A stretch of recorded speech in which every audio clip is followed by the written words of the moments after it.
Tahu nggak? Kenapa, Nap? Malaysia mau jadi negara maju loh tahun depan.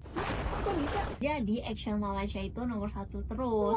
Raksasa teknologi asing seperti Google, Microsoft, dan ByteDance berinvestasi besar-besaran di Malaysia untuk membangun AI dan pusat data. Indonesia kemana? Salah satu kelemahan bangsa ini kenapa susah maju adalah karena politisi-politisi di bangsa ini Posisi pertama masih ditempati oleh Malaysia. Mereka unggul dalam bidang keuangan syariah, halal food, dan Lagi-lagi, netizen daripada Jakarta dibuat kaget dengan kemajuan negara tetangga kita, yaitu Malaysia. Memang saat ini Malaysia begitu sangat luar biasa dalam kemajuan ekonominya. Assalamualaikum warahmatullahi wabarakatuh. Apa kabarnya sahabatku semua? Selamat malam dan selamat beristirahat. Berita terviral, terkini, terupdate, Bang Toha akan membawakan seputar informasi kemajuan yang ada di negara tetangga kita, yaitu Malaysia. Sampai-sampai netizen Indonesia pun sangat cemburu. Jangan cemburu, hal seperti ini perlu kita contohi. Dan sesuatu yang positif tidak perlu gengsi ya, mencontohi dari negara manapun. Bahkan sekarang Malaysia menjadi salah satu pemain utama ekonomi digital di Asia Tenggara. Wow, luar biasa. Tentunya hal seperti ini perlu kita contohi ya dari negara tetangga kita, yaitu Malaysia, yang dimana merupakan salah satu negara yang begitu sangat luar biasa di dalam kemajuannya. Meroket terus, melaju ke hadapan. Dan Malaysia juga banyak menerima investor-investor dengan brand-brand yang mendunia seperti Google, Microsoft, semuanya berinvestasi besar-besaran di Malaysia. Dan tentunya ini juga menciptakan peluang pekerjaan yang begitu sangat banyak. Maka tak heran kalau netizen dibuat terkejut dengan kemajuan yang ada di negara tetangga kita, yaitu Malaysia. Banyak netizen Indonesia kini berminat berpindah ke Malaysia, menyatakan bahwa kualitas hidup di Malaysia lebih baik dan peluang pekerjaan lebih banyak. Mereka berpendapat kos hidup hampir sama dengan di Jakarta. Ya, memang benar. Kalau di Jakarta itu serba mahal. Tetapi dengan gaji lebih kompetitif dan fasilitas awam yang lebih baik, selain itu mereka juga menghargai kos elektrik yang rendah. Walaupun ada yang mengkritik keadaan politik di Indonesia, banyak yang merasa Malaysia menawarkan kehidupan yang lebih kondusif. Namun beberapa netizen Malaysia mempertikaikan keputusan tersebut. Ya karena dulu kan Malaysia sering dipandang inilah itulah, memandang sebelumnya Malaysia dianggap negara yang mundur. Tetapi pada faktanya kita bisa melihat sendiri kemajuan negara tetangga kita yang begitu sangat luar biasa. Bahkan juga menjadi perbincangan beberapa konten kreator di Indonesia dan juga para pengamat ekonomi di Indonesia. Seperti apa komentarnya? Langsung kita simak dan kita reaction videonya bersama-sama. Video ini sebagai bentuk informasi dan juga harap-harap sahabatku semua jangan salah paham ya. Ini bukan tentang membanding-bandingkan, tetapi ini menurut dari komentar netizen dan saya akan mencoba untuk mereaksinya, memberikan pandangan apa yang kiranya mungkin akan saya suarakan. Kira-kira seperti itu sahabatku semua. Dan ini tidak mewakili mana-mana pihak manapun. Sudah jelas ya sahabatku semua, jangan salah paham. Tahu nggak? Kenapa, Nap? Malaysia mau jadi negara maju loh tahun depan.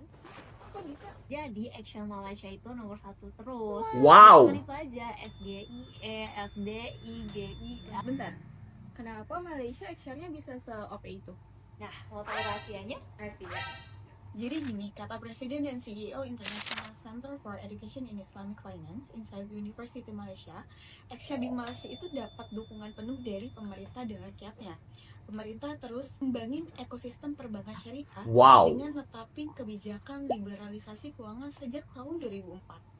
Jadi lembaga keuangan asing diberikan izin buat mendirikan bank syariah di Malaysia. Tujuannya untuk menciptakan kondisi persaingan dan meningkatkan kinerja industri perbankan syariah secara keseluruhan. Mantap. Cuma itu, pemerintah juga berperan sebagai edukator buat tingkatkan literasi ekonomi syariah masyarakatnya. Hasilnya ada sekitar 63% muslim di Malaysia mendukung penuh ekosistem keuangan syariah. Bahkan, penduduk non-muslim yang sebagian besar para pengusaha ikut mendukung ekosistem keuangan syariah. Keren banget kan? Oh, jadi itu alasannya. Menurut sobat ekonomis, gimana?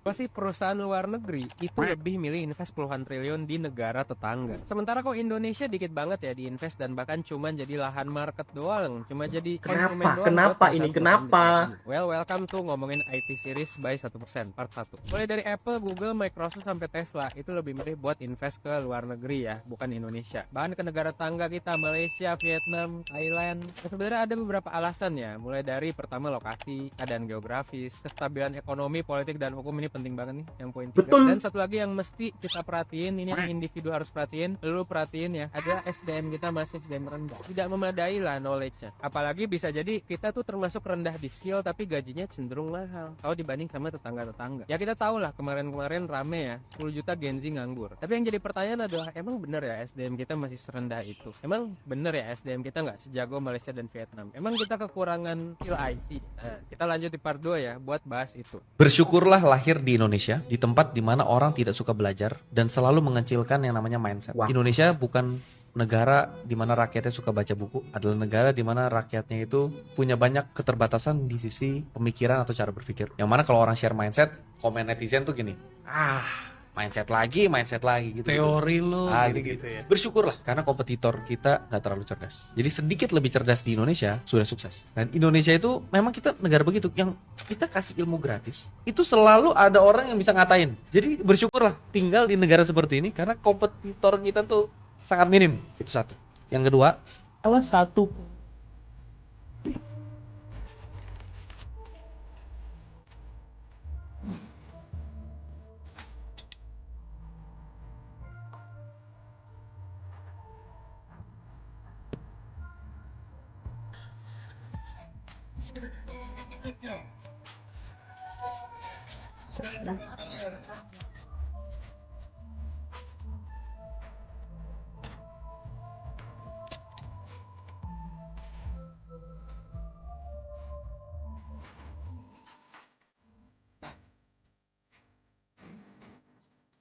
Raksasa teknologi asing seperti Google, Microsoft, dan ByteDance berinvestasi besar-besaran di Malaysia untuk membangun AI dan pusat data. Wow. Indonesia kemana?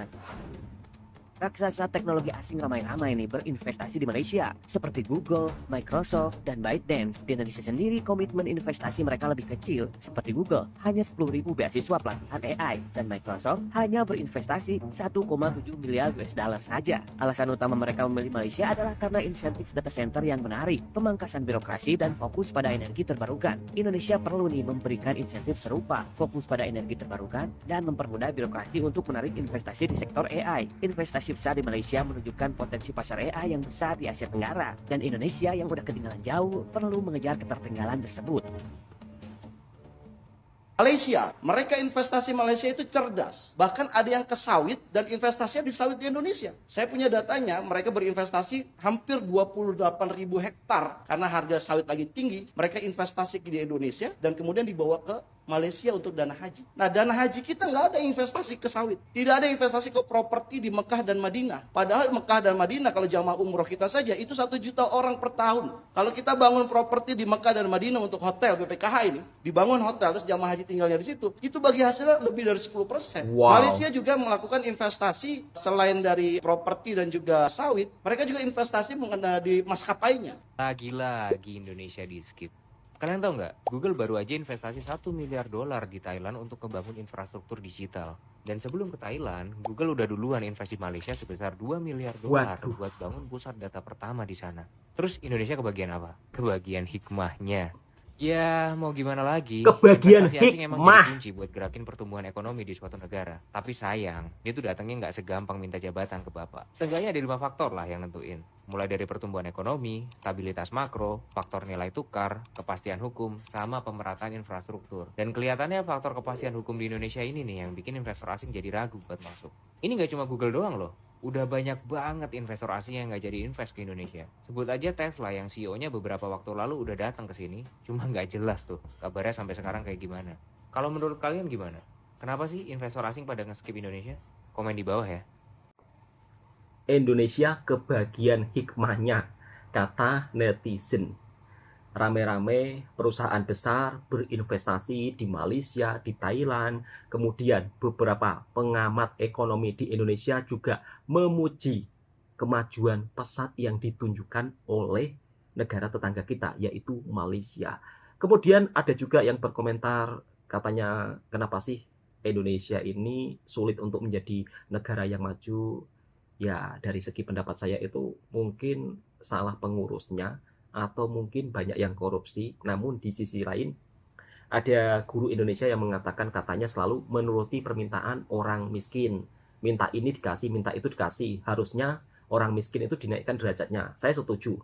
Dinaikkan derajatnya itu dengan cara, ya, ini kalau dari segi pandangan saya, mungkin dengan cara pendidikan yang berkualitas, kemudian memberikan lapangan pekerjaan. Jadi intinya itu tidak menuruti permintaan, misal kata minta subsidi, minta harga turun pangan, minta ini, minta itu, diturutin semua. Intinya enggak seperti itu. Jadi pada intinya yang paling penting kalau dari segi pendapat saya adalah pendidikan yang berkualitas. Kira-kira seperti itu, sahabatku semua. Ada juga yang berkomentar SDM di negara kita terlalu rendah, cara berpikirnya beda dengan di negara maju lainnya.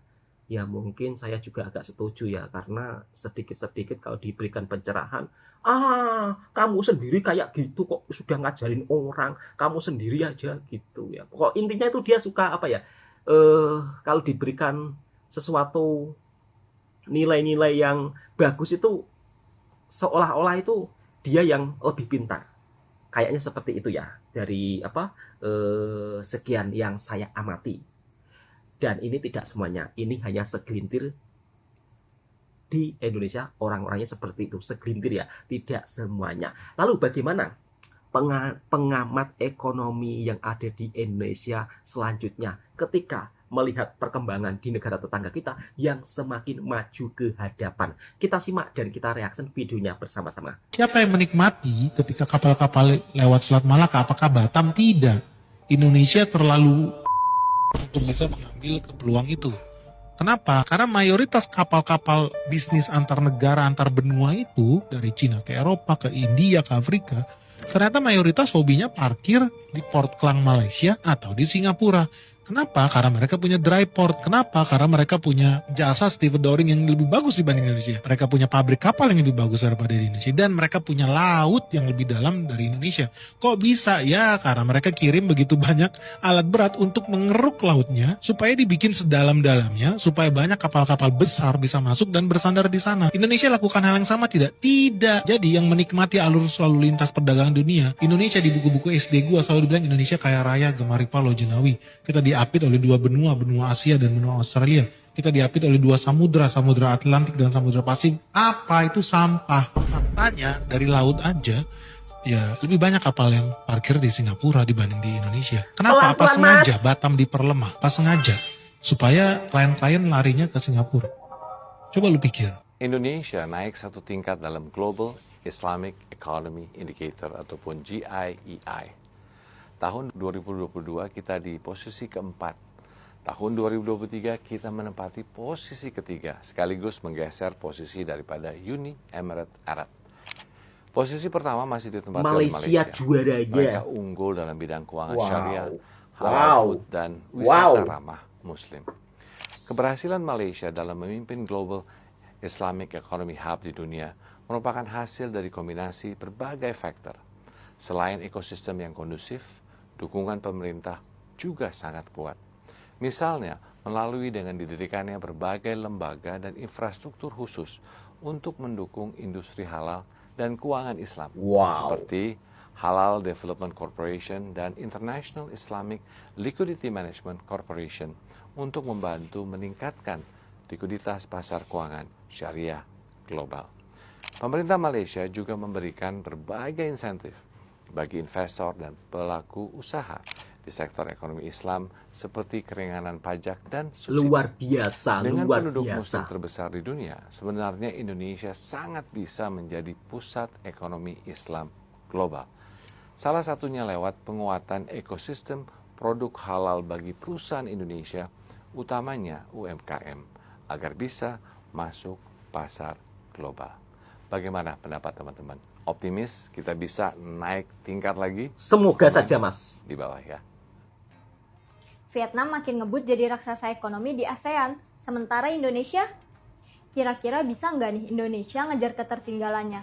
Ayo kita bahas bareng-bareng. Bisa apa enggak, Mbak? Menurut CNBC Indonesia, ekonomi Vietnam tumbuh menjadi 7,09%, jauh di atas target yang tadinya cuma 6,5%. Angka ini yang bikin Vietnam jadi negara dengan pertumbuhan ekonomi paling ngebut di ASEAN. Ekspor yang kuat dan derasnya investasi asing yang bikin Vietnam makin gak terkejar. Nah, kalau dibandingin sama Indonesia, pertumbuhan ekonomi Vietnam hampir selalu lebih unggul sejak 2013. Kecuali pada saat 2021 saat Indonesia nyalip karena efek pandemi. Sektor jasa jadi pendorong utama PDB Vietnam, ditambah dengan kontribusi industri dan pertanian naik 14,3% hingga mencapai 405,53 miliar US dollar, jauh meninggalkan Indonesia. Investasi asing di Vietnam juga semakin deras, naik menjadi 9,4% jadi 25,35 miliar US dollar. Proyek baru juga terus bermunculan dan investor asing seperti Singapura, Korea Selatan, dan Cina semakin banyak. Jika Indonesia nggak cepat ambil langkah, siap-siap aja Vietnam bisa lebih unggul dan Indonesia semakin tertinggal. Nah, jadi gimana menurut kalian? Apa langkah yang tepat supaya Indonesia bisa tetap kompetitif?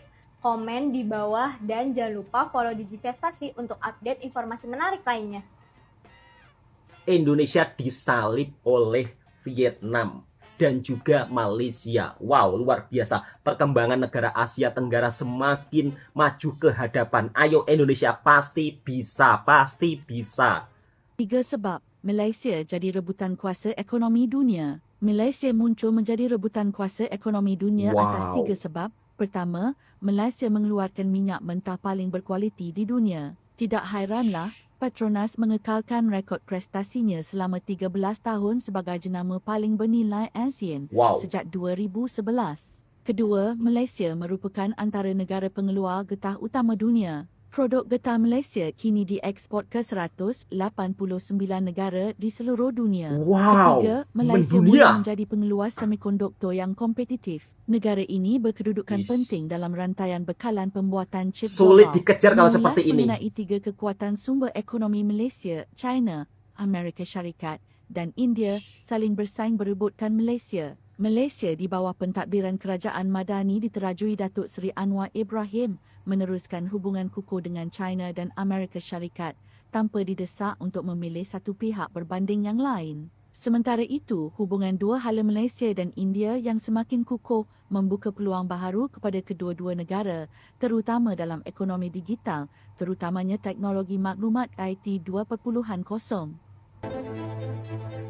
Media Thailand dan Indonesia puji Malaysia. มาเลเซียก็ถือว่าเป็นคู่แข่งที่น่ากลัวทีเดียวครับ Sejak kebelakangan ini, nilai ringgit Malaysia nampaknya makin naik ke tahap yang sihat. Semalam, ringgit terus mengukuh berbanding dolar AS masa akhir urus niaga. Perkembangan ini semestinya bagi keyakinan pada pelabur luar untuk masuk sekaligus bantu ekonomi negara kita berkembang dengan lebih pesat. Apa yang menarik, prestasi ekonomi Malaysia ni turut jadi bualan hangat negara jiran kita, Thailand. Pengacaranya siap sebut yang Malaysia pesaing yang menakutkan dalam persaingan menarik dana asing. ฝั่งด้านนี้ด้วยกันทั้งสิ้นเพราะมันหมายความถึงเป็นมาเลเซีย Anda dengar? Dia kata Thailand cuba untuk menjadi seperti itu. Tapi kalau tengok pesaing mereka dalam menarik dana asing, Malaysia dikira sebagai pesaing yang menakutkan. Tambahnya lagi, syarikat-syarikat teknologi besar dari luar negara lebih berminat melabuh dalam pangkalan data di Malaysia berbanding Thailand. Contohnya, Google, AWS dan Microsoft melabur sekitar 1.7 juta ringgit hingga 43 juta ringgit di Malaysia. Kalaulah kita nak bandingkan dengan Thailand, pelaburan tu cuma antara 862 ribu ringgit hingga 25 juta ringgit saja. Malah, kalau kita tengok ruangan komen dalam video tu, ramai netizen yang setuju dengan apa yang dikatakan oleh pengacara tersebut. Ada yang puji kerajaan sebab berjaya naikkan semula nilai ringgit di peringkat dunia. 33 bulan dulu, ringgit tak laku langsung. Macam sampah je orang tengok. Hebat PMX. Ada juga yang cakap, bangga jadi rakyat Malaysia, berita kita keluar di mana-mana negara. Dan Malaysia memang hebat. Bukan setakat itu je, media Indonesia juga panggil Malaysia sebagai harta karun dalam dunia teknologi. Kalaulah korang nak tahu, dalam beberapa tahun kebelakangan ini, Malaysia sebenarnya dah berjaya tarik banyak pelaburan dari syarikat-syarikat teknologi besar yang berlumba-lumba nak bina pusat data dan teknologi kecerdasan buatan AI. Menurut laporan PNS Intelligence, sektor ini dijangka berkembang pesat dan mungkin cecah 2.94 trilion menjelang tahun 2030. Antara syarikat besar yang datang ke Malaysia termasuklah ByteDance yang melabur sebanyak 10 bilion ringgit, Google dengan 2 bilion US dolar dan Microsoft yang beli 49 hektar tanah di Johor dengan harga 2.2 bilion US dolar. Tak ketinggalan, Oracle yang umumkan pelaburan 6.5 bilion US dolar di Malaysia. Ini semua membuktikan betapa Malaysia menjadi negara yang semakin kompetitif dan jadi pilihan utama pelabur teknologi digital. Ketika media antarabangsa menggelar Malaysia sebagai pesaing yang menakutkan dan ada harta karun dalam data center dan buatan AI, lagi-lagi Malaysia menjadi pemuncak utama dari mulai destinasi wisata halalnya, kemudian wisata ramah makanan halalnya, semuanya dikuasai oleh Malaysia. Kalau dipikir-pikir, Indonesia kan merupakan salah satu jumlah penduduk yang beragama Islam terpadat di dunia. Tetapi faktanya dari segi wisata ramah, wisata makanan halalnya, kita kalah dengan negara tetangga kita, Malaysia, yang menepati nomor 1 loh. Nomor 1, bukan kaleng-kaleng. Luar biasa. Dan itu diucapkan oleh pengamat ekonomi di Indonesia. Kemudian berbicara tentang ekonomi digitalnya, tidak perlu diragukan. Malaysia semakin melesat jauh ke hadapan. Sedangkan kita masih tertinggal dengan Vietnam. Ya mudah-mudahan suatu saat nanti Indonesia juga bisa maju ke hadapan. Dan tentunya juga bisa mengejar ketertinggalan dalam ekonomi digitalnya. Ya mungkin perlu waktu yang agak cukup panjang, tetapi saya sebagai masyarakat Indonesia juga optimis. Dan tentunya kita juga tidak perlu gengsi untuk mencontohi negara tetangga kita yaitu Malaysia dalam bidang ekonomi digitalnya. Dan Vietnam pun juga sama, semakin melaju ke hadapan. Dari segi pertanian, para investor pun juga berdatangan ke Vietnam. Lalu kenapa Indonesia hanya kebagian hikmah saja? Dari segi pendapat saya, kenapa Indonesia kebagian hikmah dan kenapa para investor itu ragu-ragu masuk ke Indonesia? Salah satunya adalah hukumnya itu yang selalu berubah-ubah dari segi pandangan saya, ya kan? Kalau saya lihat-lihat berita-berita kan, hukum di negara kita kan selalu berubah-ubah. Mungkin, ya kan, mungkin kalau sebagai pengusaha ketika mau datang ke sana, ke Indonesia pun juga pikir-pikir, takutnya udah deal kayak gini, udah deal kayak gitu, tiba-tiba berubah pula. Mungkin itu juga menjadi salah satu penyebabnya, itu dari pendapat saya. Oke, cukup sekian, mudah-mudahan video ini juga bisa memberikan informasi dan juga hiburan buat para sahabatku semua. Dan tentunya jika suka dengan video reaksinya Bang Toha, silakan tekan tombol merahnya, subscribe, komen, dan bagikan ke sahabat Anda semua. Assalamualaikum warahmatullahi wabarakatuh.